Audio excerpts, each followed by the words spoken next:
अगर आप भी लेना चाहते हैं देश दुनिया की तमाम जानकारी तो आज ही सब्सक्राइब करें हमारे चैनल को। साथ ही नीचे दिए बेल आइकन को जरूर दबाएं ताकि हर अपडेट आप तक पहुंच सके। नमस्कार, साक्षी न्यूज़ नेटवर्क पर आप सभी का स्वागत है। राजनीति में अक्सर नेता अपनी गलतियों के लिए माफी मांग लेते हैं, पश्चाताप व्यक्त कर देते हैं, पछतावा जता देते हैं तो जनता उनको माफ कर देती है।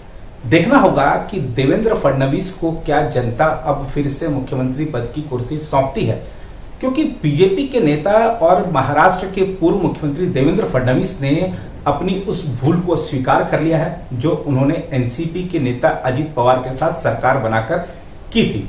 देवेंद्र फडणवीस ने एक महत्वपूर्ण बयान में कहा है कि उस फैसले से मेरी छवि खराब हुई है, हमको वो नहीं करना चाहिए था, हमारे समर्थकों को भी वो पसंद नहीं आया था। लेकिन उन्होंने कहा है कि राजनीति में कई ऐसे फैसले करने पड़ते हैं जो आपकी उपस्थिति बनाए रखने के लिए आवश्यक होते हैं। क्या कहा है फडणवीस ने आपको विस्तार से दिखाएंगे, साथ ही बात करेंगे किसानों के आंदोलन की।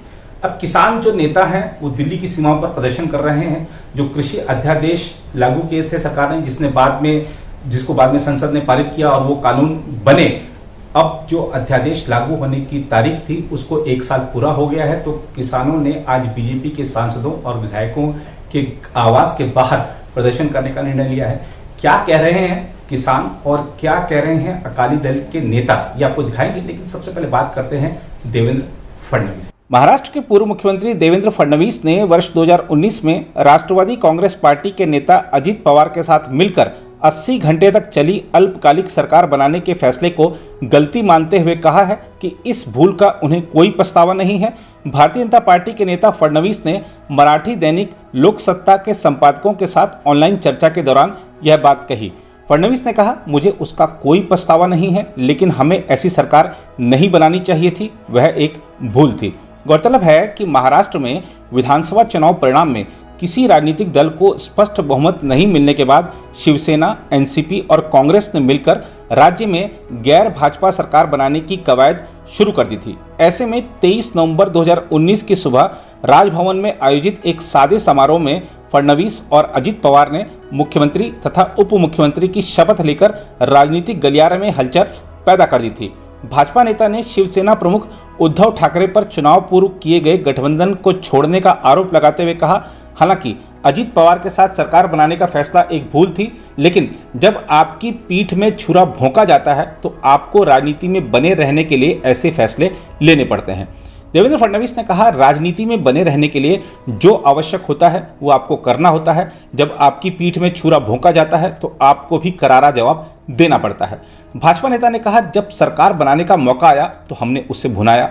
अब मैं यह कह सकता हूं कि उस समय जो हमने किया, हमारे सभी समर्थकों को यह पसंद नहीं आया था। महाराष्ट्र विधानसभा में विपक्ष के नेता फडणवीस ने कहा, मैं इस बात को लेकर पूरी तरह से सहमत हूं कि ऐसा करने से समर्थकों के बीच मेरी छवि खराब हुई थी। बेहतर होता कि हमने अजित पवार के साथ मिलकर सरकार नहीं बनाई होती, लेकिन उस समय मैंने सोचा कि यही सही फैसला है। हम आपको बता दें कि मुख्यमंत्री पद की शपथ लेने के 3 दिन बाद ही देवेंद्र फडणवीस को अपने पद से इस्तीफा देना पड़ा था। फडणवीस ने कहा कि अजित पवार ने उनसे कहा था कि वह निजी कारणों से उप मुख्यमंत्री के पद से इस्तीफा दे रहे हैं। राज्य में शिवसेना, एनसीपी, कांग्रेस के गठबंधन वाली महाविकास आघाड़ी की सरकार बनने के बाद एनसीपी के नेता अजित पवार दोबारा उप मुख्यमंत्री बनाए गए थे। इससे पहले फडणवीस ने इसी सप्ताह बुधवार को कहा था कि हमने नहीं बल्कि शिवसेना नेतृत्व ने भाजपा से मुंह मोड़ा। एक संवाददाता सम्मेलन में जब देवेंद्र फडणवीस से पूछा गया था कि क्या वह शिवसेना प्रमुख उद्धव ठाकरे के मुंबई स्थित आवास मातोश्री जाएंगे, तब उन्होंने यह जवाब दिया। हाल ही में देवेंद्र फडणवीस ने एनसीपी प्रमुख शरद पवार से उनके मुंबई स्थित आवास पर जाकर मुलाकात की थी। देवेंद्र फडणवीस ने जलगांव में एकनाथ खड़से से भी मुलाकात की थी। बता दें कि एकनाथ खड़से भाजपा छोड़कर शरद पवार की पार्टी में शामिल हो गए थे। उन्होंने कहा, इन मुलाकातों का संदर्भ अलग था। देवेंद्र फडणवीस ने कहा, जहां तक मातोश्री की बात है तो उसने हमारे लिए अपने दरवाजे बंद किए, हमने वहां जाना बंद नहीं किया। महाराष्ट्र सरकार में लोक निर्माण मंत्री और कांग्रेस नेता अशोक चव्हाण द्वारा भाजपा नेता नितिन गडकरी की प्रशंसा करने के सवाल पर देवेंद्र फडणवीस ने कहा, मुझे खुशी है कि अशोक चव्हाण ने हमारे नेता की प्रशंसा की, लेकिन केवल उनकी प्रशंसा मत कीजिए बल्कि उनकी तरह काम भी कीजिए ताकि आपकी भी प्रशंसा हो। फडणवीस ने उद्धव ठाकरे के नेतृत्व वाली महाविकास आघाड़ी सरकार और उसके मंत्रियों पर भी तंज कसते हुए कहा कि राज्य में सिर्फ एक मुख्यमंत्री है और कई सुपर मुख्यमंत्री हैं जो अपने स्तर पर अहम नीतिगत फैसलों के बारे में घोषणाएं करते हैं। उन्होंने कहा कि कई मंत्री खुद को मुख्यमंत्री समझते हैं और ऐसी घोषणाएं कर श्रेय लेने की कोशिश करते हैं। देवेंद्र फडणवीस ने महाराष्ट्र में मंत्री विजय वडेट्टीवार की घोषणा के उलट गुरुवार शाम राज्य में कहीं भी लॉकडाउन जैसी पाबंदी नहीं हटाने के संबंध में महाराष्ट्र सरकार के स्पष्टीकरण को लेकर सवाल पूछे जाने पर यह बात कही। दूसरी ओर दिल्ली की सीमाओं पर चल रहे किसान आंदोलन की बात करें तो भारतीय किसान यूनियन के एक पदाधिकारी ने कहा है कि विवादास्पद कृषि कानूनों का विरोध कर रहे किसान आज देश भर में भाजपा सांसदों के आवास के बाहर प्रदर्शन कर रहे हैं। भारतीय किसान यूनियन के मीडिया प्रभारी धर्मेंद्र मलिक ने बताया कि केंद्र द्वारा अध्यादेशों के रूप में इन कानूनों को लागू करने के 1 साल पूरे होने पर बीजेपी के सांसदों और विधायकों के आवास के बाहर प्रदर्शन किए जा रहे हैं।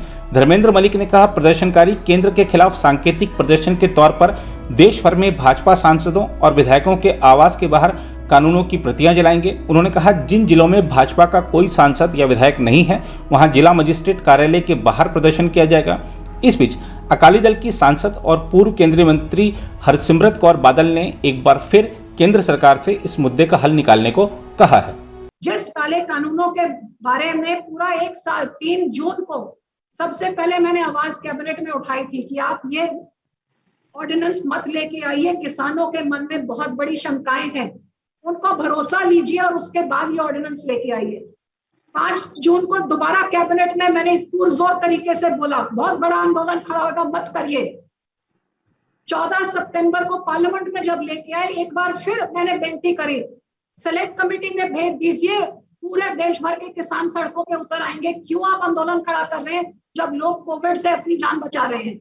लेकिन ना अलायंस पार्टनर की सुनी, ना अपने मंत्री की सुनी। 6 महीने से 500 किसान मर गए, एक किसान की नहीं सुनी। आज तक कानून लागू नहीं हुआ, लेकिन अपने अड़ियल रवैये में आप सोचिए 500 लोग मर गए जो अन्नदाता आपके देश के हैं, लेकिन एक शब्द आपने इनके संवेदना में किसी के मुंह से सुना? आज बोल रहे हैं सुपर स्प्रेडर, उनको बोल रहे हैं भैया ये सुपर स्प्रेडर तो जो आप जो ये हैं, तो वो इलेक्शंस क्या थी, कुंभ का मेला क्या था, और इनको उठाना तो आपके हाथ में है। ठीक है, वो लोगों की आस्था थी, वो कुंभ पे गए, या इलेक्शन आप कहते हैं इलेक्शन कमीशन ने कहा, ये तो आपके करके बैठे हैं, आप तो 1 मिनट में उठा सकते हैं। बोलिए ना ये कानून हम वापस लेते हैं। अभी भी लागू नहीं हुए हैं, ना कभी लागू होंगे। लागू करने की कोशिश करिए तो देखिए कैसे आग लगेगी। ले लीजिए वापस, खुशी खुशी उनको भेज दीजिए, बीमारी को रोक लीजिए, अच्छा कानून लेके आए जो देश भर के किसान उसका स्वागत करने के नहीं अड़ियल रवैये में अड़ के बैठे।